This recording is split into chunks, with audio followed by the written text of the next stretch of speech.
J'étais nouveau dans mon école, lorsqu'un mec a commencé à me pourrir la vie, il m'harcelait, et harcelait d'autres élèves à longueur de journée pour faire rire les autres, j'ai donc décidé de lui pourrir sa vie lui aussi.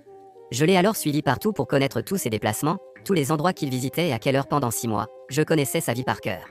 J'ai alors fait le stock d'ananas, la première fois, j'ai déposé un ananas à la porte d'entrée de sa maison, personne n'était là. Personne ne m'avait vu le déposer, le lendemain il a raconté aux autres qu'il a trouvé un ananas venu de nulle part devant sa porte, personne ne l'a cru.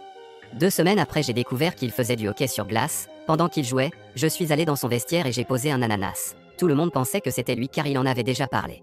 Puis j'ai déposé des ananas dès que j'ai pu, sur le siège de sa moto, sur les chemins qu'il empruntait, à chaque fois que l'occasion se présentait, personne ne le croyait et tout le monde le prenait pour un fou, donc il a arrêté de raconter cette histoire aux autres.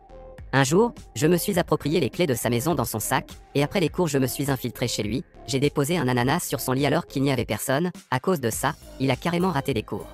Ses parents ont installé des caméras de surveillance chez eux, mais j'ai repéré les points aveugles pour les esquiver, et déposé un ananas comme cadeau de Noël par la poste avec une fausse adresse. Il n'est plus venu en cours depuis.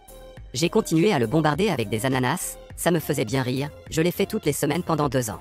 Puis c'était la fin du lycée, je suis allé à la fac, je suis revenu pour les vacances, et j'ai entendu qu'un gars a fait une crise d'hystérie au supermarché, c'était lui, quelqu'un avait déposé un ananas dans le rayon des bières.